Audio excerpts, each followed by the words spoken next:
აქ ჩამონდის წყალი, აქ იქით ჩამოვარდა, აი ეს ახლა სულ ჩამოვარდნილია ჭერი ჩვილო.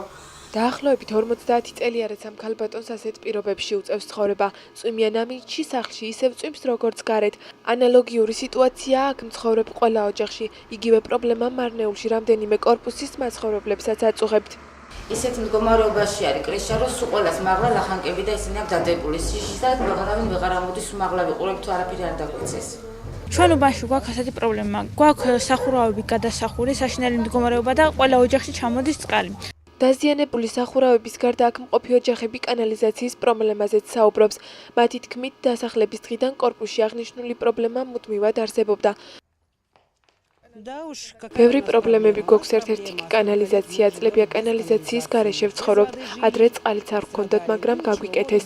კანალიზაცია ძალიან გვჭირდება, ასეთ პირობებში ცხოვრება რთულია. როგორც ადგილობრივ მუნიციპალიტეტში აცხადებენ, აღნიშნული პრობლემის განხილვა უკვე მიმდინარეობს და კონკრეტული კორპუსების პარალელურად ქალაქში დარჩენილი რამდენიმე კორპუსის სახურავის რეაბილიტაციაც იგეგმება. კანალიზაციის შეეხება ხელშეკრულება დღეს გაქონდა უკვე დაიწყებენ დღეს უკვე მუშაობას თლიან ქალაქს მოვიცავთ ჩვენ ახლა სადღაც ერთ კვირაში მაქსიმუმ მივალთ მაქამდეც და მოხდება მთლიანად შესრულება კანალიზაციის ნელების და ეს პრობლემა რაც არის დღეს სამოჭრელი მოსახლეობის წინაშე მოგვარდება მაქსიმუმ ერთ კვირაში. რაც შეეხება სახურავებს, მანდ მოსახლეობამ გვაცნობა ჩვენ სახურავების შესახებ ვიცით ეგ ინფორმაცია დღეს გამოცხადდა უკვე ტენდერი კონკურსი დაპროექტებაზე დაპროექტება რამდენიმე სახლის სახურავია ქალაქში დარჩენილი რომელიც გადაუხურავია რომელიც საჭიროებს რეაბილიტაციას და სავარაუდოდ სარეაბილიტაციო სამუშაოები დაიწყება 3-4 კვირაში ეს არის მაქსიმუმი.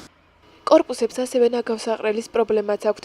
მათი თქმით, ერთი ნაგავსაყრელით იქ მდებარე 3 ქუჩა სარგებლობს და ერთი ურნა 3 ქუჩის მცხოვრებთათვის საკმარისი არაა. კომუნალური სამსახურის უფროსის განცხადებით აღნიშნულ კორპუსებს სამომავლოდ გაითვალისწინებს და სავარაუდოდ ურნები აღნიშნულ ქუჩაზე უახლოეს მომავალში დაიდგმება.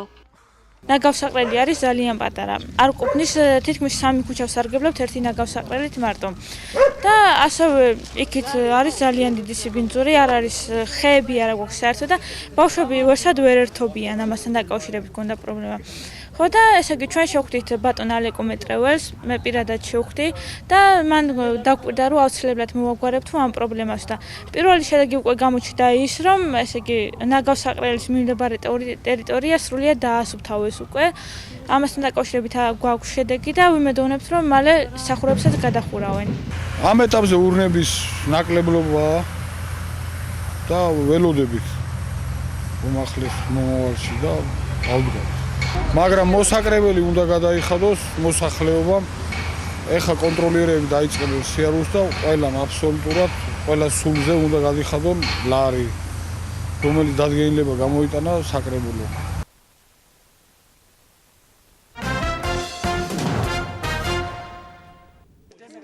საქართველოს ინვალიდთა ასოციაციამ ნოვრუზ ბაირამი თავიანთ წევრებს მიულოცა და სოფელ ლეჟბადიში 16 ინვალიდს დაეხმარა.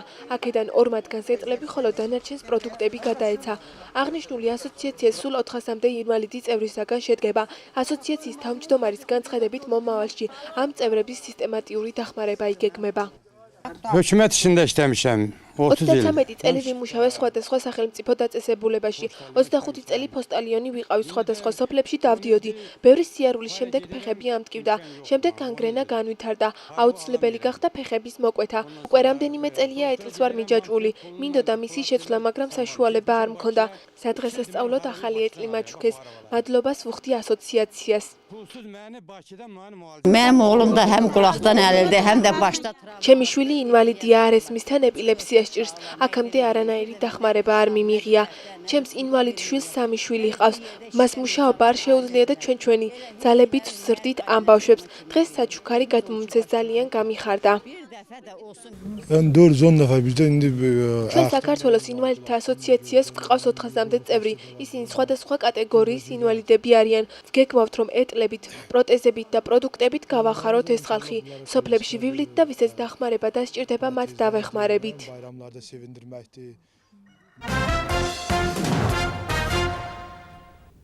სოფლის მეურნეობის სამინისტროს მიერ წარდგენილი პროგრამა კვლავ აგრძელებს მოქმედებას. პროგრამა საქართველოში სხვადასხვა ახალი ჯიშის სიმინდის და ხორბლის შემოტანას და მის გავრცელებას ითვალისწინებს. მარნეულის მთავარი აგრონომის განცხადებით აღნიშნულმა პროგრამამ მარნეულში საკმაოდ კარგი შედეგი აჩვენა. მისი თქმით, ყველა მსურველს, ვისაც მასში მონაწილეობა სურს, რეგისტრაცია უნდა გაიაროს სოფლის მეურნეობის კორპორაციის ხელხაზიან მიმართოს ადგილობრივ მუნიციპალიტეტს. ამერიკული ჰიბრიდული სიმინდის პიონერის შეძენა შეუძლიათ ნებისმიერ ფერმერს, ნებისმიერ, ასე ვთქვათ, გლეხს, ანუ ნებისმიერ მსურველს. ესე იგი, ამ ამერიკულმა სიმინდმა მარნეულში საკმაოდ კარგი შედეგები აჩვენა.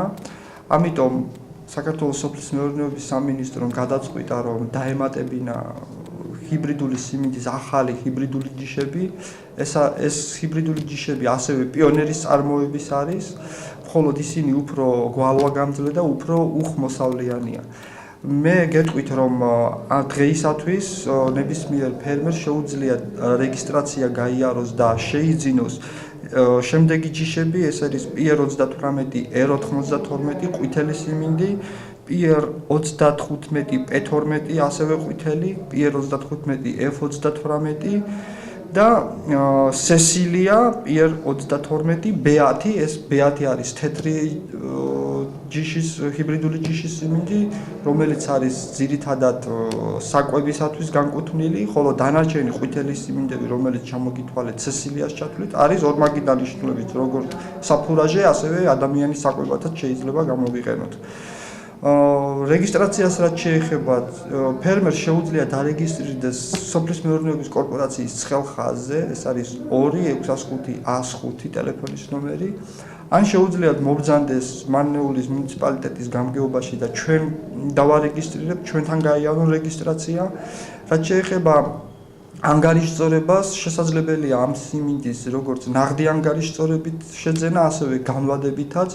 იმ შემთხვევაში, თუ 1 ჰექტარს ზევით ითესება სიმინდი და განაცხადი იქნება 1 ჰექტარს ზევით რაოდენობაზე ამ სიმინდისა, მაგ შემთხვევაში ბანკიდან საგარანტიო წერილი იქნება საჭირო იმისათვის, რომ გაიტანოს განვადებით, ხოლო 1 ჰექტარზე და 1 ჰექტარს დაბლა განვადების შემთხვევაში არანაირი საგარანტიო წერილის წარდგენა არ არის საჭირო, შეუძლიათ პირდაპირ ჩვენთან მარნეულის მუნიციპალიტეტის გამგეობაში გაიარონ რეგისტრაცია და ჩვენგანვე გაიტანენ ამ სიმინდის ამ ჰიბრიდულ ჯიშებს. რაც შეეხება ხორბალს, ასევე სოფლის მეურნეობის სამინისტროს ინიციატივით არის შემოსული ქვეყანაში ამერიკული ხორბლის ჯიში, ჯაგერი, რომელიც საკმაოდ უხმოსავლიანია და შარშანაც იყო ეს ჩვენთან დათესილი და ამ ხორბალმაც ისევე როგორც სიმინდმა ძალიან კარგი შედეგები აჩვენა მარნეულის მუნიციპალიტეტის კლიმატურ ნიადაგობრივ პირობებში.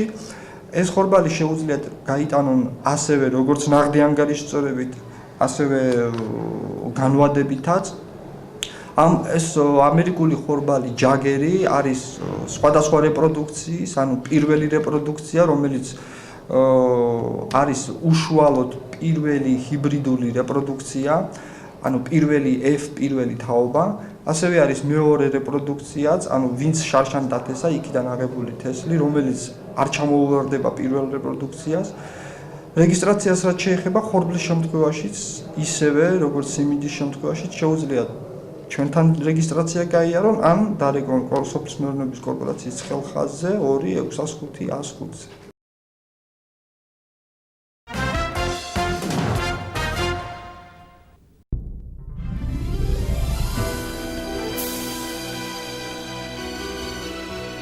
მარნეულის ტელევიზია გთავაზობთ განახლებულ გადაცემას ფესვები, რომლის პირველ გადაცემას 20 მარტს იხილავთ, ხოლო მომდევნო გადაცემები ყოველთვის მეორე სამშაბათს საღამოს 7 საათზე გავა. მაყურებელი პირველ გადაცემაში ცურტავის წმინდა ქეთევან დედოფლის სახელობის დედათა მონასტრის ისტორიას და იქ მცხოვრები მონაზმის ცხოვრებას გაეცნობა.